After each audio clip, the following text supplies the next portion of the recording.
안녕하세요, 사월이 아빠입니다. 오늘 리뷰해볼 작품은 편지입니다. 2003년에 출간된 작품으로 오늘은 2019년에 리커버 재출간된 작품으로 소개해드립니다. 출판사는 RH 코리아, 저자는 히가시노 게이고, 페이지 수는 484페이지입니다.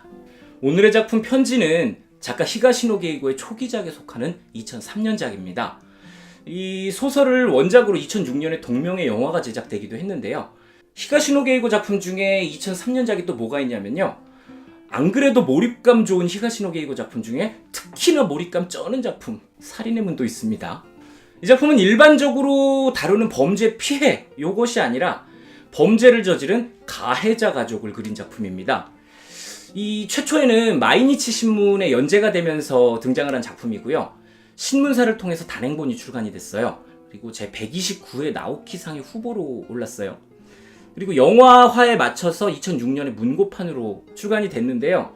이 문고판이 한 달 만에 무려 100만 부 이상의 판매고를 올리면서 엄청난 속도로 밀리언셀러를 달성했고요. 2017년 1월까지 총 140만 부가 넘게 팔린 작품이라고 합니다. 대단하다. 곧장 줄거리를 알아보겠습니다. 어린 시절에 부모님이 모두 돌아가시고 형인 츠요시와 동생인 나오키만이 세상에 남았습니다. 형인 츠요시는 동생을 위해서 일찍이 학업을 포기했고요. 막일 같은 거 이런 거 하면서 힘들게 돈을 벌어다가 동생의 뒷바라지를 하고 있었는데요. 하지만 형편이 넉넉하지는 못했어요. 고등학생인 동생이 대학에 가려면은 거액의 입학금이 필요한데 이 형이 벌어오는 돈으로는 턱없이 부족할 뿐입니다. 늘 성실하게 일을 하면서 돈을 모으고는 있지만 딱히 희망은 없어 보여요. 그러던 어느 날 이삿짐 센터 일을 하고 있던 형 치요시가 홀로 사는 할머니 집에 이사를 하는 과정에서 집안에 있는 두툼한 돈 봉투를 발견했습니다. 그것은 바로 그림의 떡. 하지만 이 동생 대학 등록금 마련이라는 것에 눈이 먼 치요시가 나쁜 마음을 먹어버렸습니다. 이게 나쁜 짓 한 사람들 사연 들어가면서 용서하면 안 되는데 진짜. 결국 치요시는 할머니의 집안에 돈 봉투의 위치를 정확하게 기억하고 있다가 얼마 후에 문을 뜯고 그 집으로 숨어들었어요. 싹 훔쳐놓고 자 이제 도망가자 그러는데 식탁 위에 군밤이 한 봉지 놓여 있습니다. 동생이 군밤을 좋아하는데. 결국 치요시는 도망치던 길을 돌려서 식탁으로 향했고요. 군밤 봉지를 딱 집어들었습니다. 그때였습니다. 짜잔 하고 등장한 할머니. 망했네요. 할머니는 화들짝 놀라서 막 소리를 지르면서 전화를 집어들고 신고하려고 해요. 치요시는 얼떨결에 드라이버로 할머니의 목을 팍 찔렀습니다. 할머니는 사망했고요. 치요시는 채 하루도 지나지 않아서 경찰에 체포됐습니다. 그렇게 강도살인죄로 15년형을 선고받아 감옥에 갔어요. 형이 감옥에 간 이후에 동생 나오키는 세상에 홀로 남겨졌습니다. 아직 고등학교도 졸업하지 못한 나이인데 말이죠. 동생은 이제 어려운 집안 사정과 더불어서 살인자의 동생이라는 꼬리표를 달고 세상의 냉정한 시선과 맞서야만 합니다. 형의 징역형이 확정된 순간부터 나오키 주변 사람들은 미묘한 분위기 변화를 보여주기 시작합니다. 나오키는 결국에 집세를 내지 못해서 쫓겨나게 됐고요. 고등학교만이라도 졸업하자라는 각오를 하고 아르바이트를 시작했습니다. 그렇게 형이 살인자라는 사실을 꽁꽁 숨겨둔 채 자신의 삶을 살겠다고 다짐했습니다. 나오키는 외모도 번듯하고 형과 마찬가지로 성실함도 가졌습니다. 하지만 매번 살인자의 동생이라는 꼬리표, 요것이 감추려 하면 감출수록 더 겉으로 드러나서 그를 괴롭히기 시작했죠. 여기까지 줄거리를 보면은 생각나는 작품이 하나 있지 않나요? 정유정 작가의 7년의 밤. 살인자의 아들이라는 꼬리표가 주인공을 늘 따라다니면서 괴롭히는 부분, 요게 겹쳐지는 부분인데요.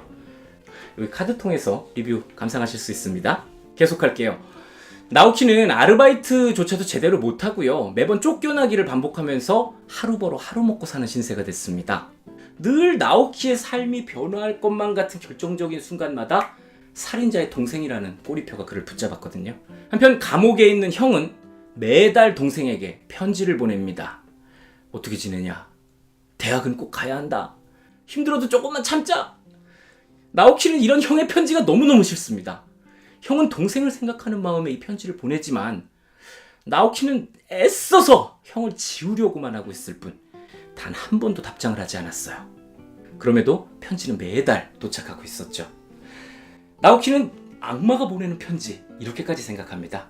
그저 자신의 인생을 가로막는 재료 그렇게 생각하고 있어요. 나오키는 음악 밴드가 되겠다는 꿈이 있습니다. 그렇게 힘든 상황에서도 쉬지 않고 노력을 해서 결국 음악 밴드로 데뷔할 기회를 얻어서 소속사에까지 들어갔거든요. 하지만 이번에도 같은 이유로 꿈을 이루지 못했습니다. 차라리 그냥 다 말아먹었으면 좋았을 것을 함께 데뷔를 준비하던 팀에서 자기만 쏙 제외가 됐고요. 다른 이들은 무사히 밴드로 데뷔를 하기까지 했습니다. 또 사랑하는 사람과도 헤어졌고요. 일을 하던 곳에서는 갑자기 부서를 바꿔버리기까지 했죠. 이 모든 일은 살인자의 동생이기 때문입니다. 그래서 나오키는 형이 밉습니다. 살인을 저지른 건 형인데 가족인 자신이 왜 이런 고통을 치러야 되는지. 그럼에도 감옥에서의 편지는 계속 도착하고 있었죠.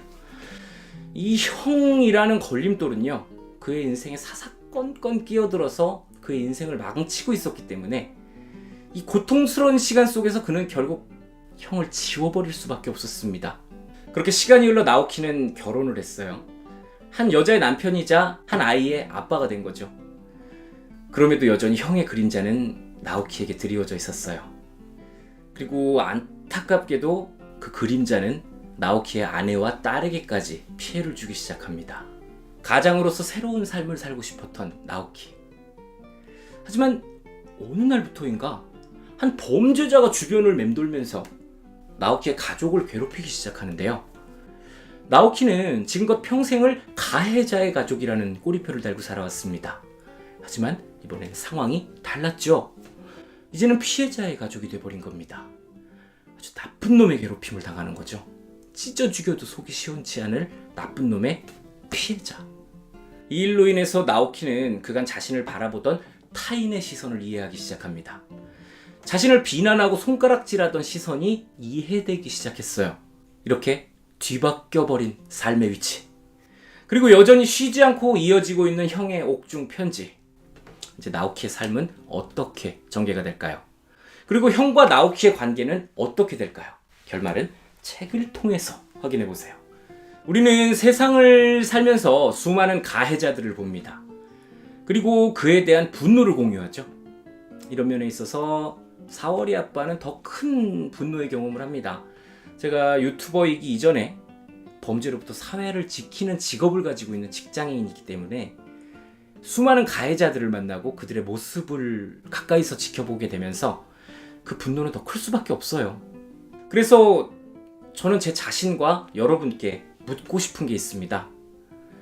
과연 가해자가 얼만큼 속죄를 해야 그들에 대한 분노를 가라앉힐 수 있을까요? 죽여? 그럼 그걸로 끝나요? 죄 지은 자와 그의 가족. 연좌제라는 말이 있죠. 과연 우리의 생각과 행동, 이것이 정의일까요? 옳은 일을 하고 있는 걸까요? 가해자와 피해자가 한번 정해지면 영원 불변의 딱지로 남는 걸까요? 삶은 늘 평탄하기만 해야 되는 걸까요? 이 작품은 제 인생과 가치관에 아주 깊이 파고드는 강렬한 작품입니다. 용서, 그리고 죄, 그리고 벌. 이런 것들이 아주 복잡하고 미묘한 관계를 형성하고 있는 작품인데요. 끊임없이 보내오는 형의 옥중 편지 어떻게 하면 좋을까요? 저는 이 작품을 통해서 나와 사회 속에 깊이 자리 잡고 있는 차별과 편견에 대한 처절한 공감을 경험했습니다. 인기 작가인 히가시노 게이고가 2003년에 발표한 작품이에요. 오늘의 작품 편지. 이 작품은 추리의 거장이라는 칭호를 가지고 있는 히가시노 게이고 작품이지만 추리는 없어요. 또 반전도 없어요. 게다가 페이지는 500페이지 가까이 돼요. 이렇게 작가가 가진 패턴하고 완전히 다르게 돌아가는 작품이거든요. 그럼에도 그만의 스토리텔링은 충분히 우리를 책 안으로 끌어들일 수 있습니다. 어찌 보면은 뻔한 스토리라고 생각할 수도 있어요. 흔해 빠진 이야기에 가족을 담아서 신파를 끌어내는 결과는 불보듯 뻔하고, 하지만 이런 것들을 가해자의 가족이라는 소재를 아주 조화롭게 엮어낸다. 참 능력이 대단한 작가인 것 같아요. 바로 이것이 히가시노게이고만의 힘이 아닐까 생각합니다. 가장 히가시노게이고다우면서 가장 히가시노게이고답지 않은 작품이었습니다. 하기는 추리의 고장이 나은 작품 중에서 늘 판매 1위를 하고 있는 작품이 추리가 없는 나미야 자파점의 기적이라는 것도 참 아이러니하기도 해요. 고전 문학을 사랑하는 제가 이번 작품 편지를요, 감히 도스토옙스키의 죄와 벌하고 비교를 하고 싶습니다. 내 잘못에 대해서 사과하고 인정하는 것, 이런 건 어려운 일이 아니란 말이에요. 하지만 내가 잘못한 게 아님에도 사과를 해야 되고 비난받아야 하는 상황, 이런 상황에 처했을 때, 게다가 그 사과를 평생 동안 해야 되는 상황이라면, 형이 잘못했는데 동생이 피해를 보는 것, 그 부당한 건가요? 아니면 직접 죄를 짓지 않았다고 하더라도 가족이기 때문에 당연히 받아야 될 부당함일까요? 네, 여기까지가 오늘의 작품 편지의 리뷰였습니다. 저는 형과 동생의 이 안타까운 장면이 눈앞에 상상이 돼서 좀 뭉클했습니다. 이 작품은 우리의 가족에 대한 생각의 또 다른 시작이 되어줄 것이라고 생각합니다. 저는 또 다른 작품으로 여러분을 만나러 오겠습니다. 즐겁게 감상하셨다면 구독, 좋아요, 알림 설정까지 꼭 부탁드리겠습니다. 감사합니다.